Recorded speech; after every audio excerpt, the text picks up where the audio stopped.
पुस्तक का नाम बुढ़ापे से टक्कर लीजिए। लेखक पंडित श्री राम शर्मा आचार्य।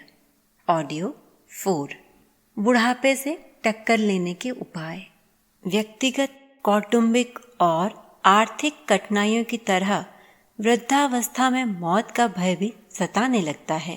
किसी किसी को तो यह भय इतना सताया करता है कि वह अकाल में ही उसके हवाले हो जाता है। मृत्यु का मुकाबला तो अवश्य नहीं किया जा सकता, पर यदि तैयारी कर ली जाए तो बुढ़ापे से जरूर टक्कर ली जा सकती है। किंतु यह तैयारी बुढ़ापे के आक्रमण से पूर्व ही कर लेनी चाहिए, नहीं तो उसी प्रकार हार हो सकती है जिस प्रकार असावधान तथा सन्नबद्ध राष्ट्र आकस्मिक आक्रमण से परास्त हो जाता है। किसी आकस्मिक आक्रमण अथवा अनजान आपत्ति में अदूरदर्शिता की भूल हो सकती है, असावधानी की गलती हो सकती है, किंतु बुढ़ापे का आक्रमण तो निश्चित है। यह एक न एक दिन होगा ही। तब उसका मुकाबला करने की तैयारी में असावधानी रखना अदूरदर्शिता नहीं, मूर्खता होगी।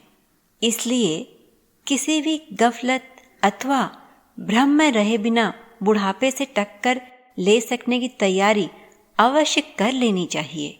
जो बुढ़ापे का मुकाबला करने का सबसे बड़ा संबल संतान को ही मानते हैं, ऐसा मानना कुछ गलत भी नहीं।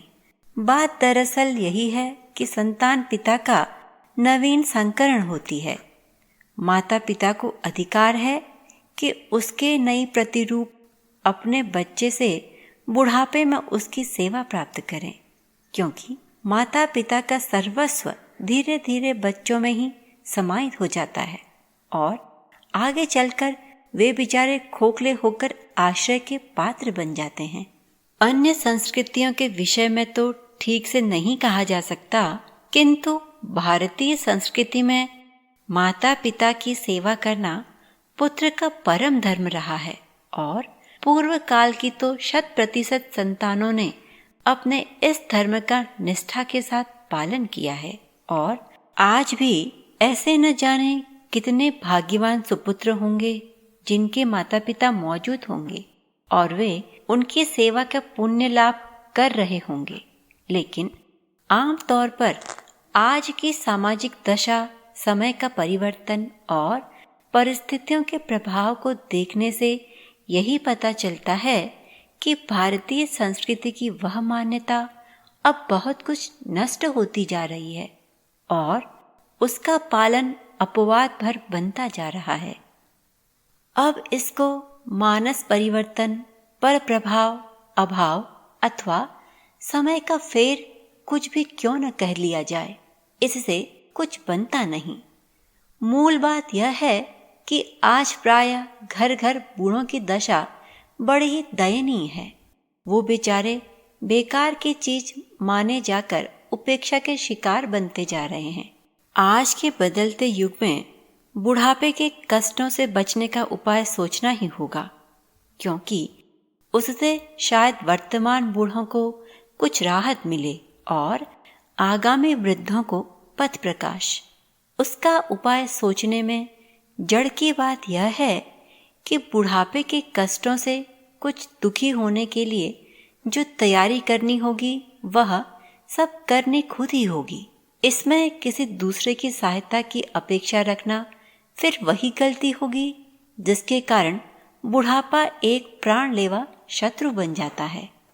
तैयारी की बातों पर विचार करते हुए सबसे पहले यह बात समझ में आती है कि पति पत्नी को दूध शक्कर की तरह घुल मिलकर एक रूप हो जाना चाहिए और दोनों को एक मत रहकर बुढ़ापे से मुकाबला करने की तैयारी करते रहना चाहिए।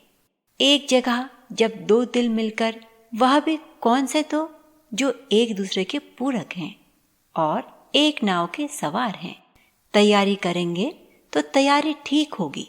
एक रूप पति पत्नी जब निराश्रित होकर यदि संयोगवश बुढ़ापे के बीहड़ में पहुंच भी गए तो एक दूसरे के सहारे काफी साहस और सांत्वना पा सकेंगे।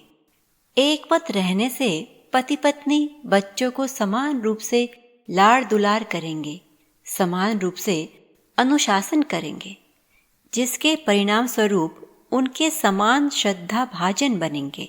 ऐसी दशा में माता पिता का मतव्य तथा अपने प्रति समान व्यवहार देखकर बच्चे न तो अधिक ढीठ हो पाएंगे और न किसी के पक्षपाती। बच्चों की यह मनस्थिति उन्हें बहुत कुछ बुढ़ापे का संबल बनाने में सहायक हो सकती है। बच्चों को पढ़ाएं, लिखाएं, खिलाएं, पिलाएं, पहनाएं, उड़ाएं, प्यार दुलार सब कुछ करिए, फिर भी बुढ़ापे में उनसे सहयोग की आशा बिल्कुल भी न रखिए। इसके लिए आप अपने हाथ पैर मजबूत रखिए और बुढ़ापे से टक्कर लेने के लिए अपनी गांठ को भी पौड़ी रखिए। मतलब यह है कि बच्चों पर बहुत कुछ खर्च करते हुए भी कुछ बचाते रहना चाहिए। आज के युग में आपकी गांठ का पैसा बच्चे से कहीं ज़्यादा अच्छा सहायक सिद्ध होगा। अधिक संतान करना भी बुढ़ापे के लिए परेशानी पैदा करना है। एक तो ज़्यादा बच्चे होने पर घर में हर समय परेशानी रहती है, उनका ठीक ठीक पालन पोषण नहीं हो पाता, तब ऊंची शिक्षा दीक्षा की बात सोच सकना भी मुश्किल होगा। जब शिक्षित बच्चे आज के ज़माने में ज़्यादा सहायक सिद्ध नहीं होते, तब कम पढ़े या न पढ़े लिखे बच्चे क्या पार लगा सकते हैं? कम योग्यता के कारण जब वे खुद कम कमाएंगे, तब यदि वे चाहें भी तो अपने बेकार बड़े बूढ़ों के लिए कुछ न कर सकेंगे।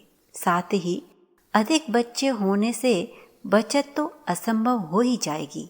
पत्नी के स्वभाव की मधुरता और स्वास्थ्य समाप्त हो जाएगा। साथ ही बुढ़ापे तक कोई न कोई नाबालिग बच्चा एक बड़ी मुसीबत की तरह साथ लगा रहेगा, जिससे बुढ़ापे में आवश्यक निश्चिंतता के अभाव में जो दुर्दशा होनी चाहिए वह होगी ही। बच्चों की शादी तब करिए जब वे पूरी तरह खाने, कमाने और संभालने लायक हो जाएं। नहीं तो पुत्र वधू से घर आंगन की शोभा बढ़ाने की जल्दी में पुत्र के साथ पुत्र वधू के खर्च की भी जिम्मेदारी आप पर आ जाएगी। तब तो आप इस गौरत के मारे और भी न बचा पाएंगे कि पराए घर की लड़की को ऐसा कोई कष्ट न हो कि संबंधी लोगों को कोई उल्लाहना देने का अवसर मिले। यह होगा सो तो होगा ही, लड़के निकम्मे हो जाएंगे। कमाने से पहले शादी उन्हें कामचोर, आलसी और विलासी बना देगी। इससे बेटा माँ बाप के लिए तो समस्या बनेगा ही, खुद अपने लिए भी मुसीबत बन जाएगा और तब वह आपके बुढ़ापे के लिए संबल बन सकेगा, ऐसी आशा करना मरुमरीचिका से कम सिद्ध न होगी। यह तो रही बाल बच्चों और उनके जीवन के नियंत्रण की बात। अब अपनी बात पर आइए। आप दोनों अर्थात पति पत्नी ने यौवन की हवा में जीवन को बाहर का स्थान दिया नहीं कि आप बहने लगेंगे और जवानी के उस अंधे बहाव में वह सब कुछ बहा देंगे जिसकी बुढ़ापे में निहायत जरूरत होगी। जवानी की बहार मनाने में पैसा, स्वास्थ्य तथा स्वभाव सब कुछ चला जाएगा। खाने पीने और मौज करने में लगे रहने से आप वृद्धता के आक्रमण का मुकाबला करने की तैयारी न कर पाएंगे। यह बात सही है कि जवानी में बुढ़ापा न आ सकने वाली दूरी पर जरूर दिखता है, लेकिन सही यह भी है कि जवानी के दिन तेजी से गुजरते हैं और तब तो उनमें बड़े बड़े पंख लग जाते हैं। जब जवानी को जल्दी जल्दी सुखों का उपभोग करने लगा दिया जाता है। जीवन बाहर नहीं है, वह एक कर्तव्य है जिसे सोच समझकर और आगा पीछा देखभाल कर निभाया जाता है।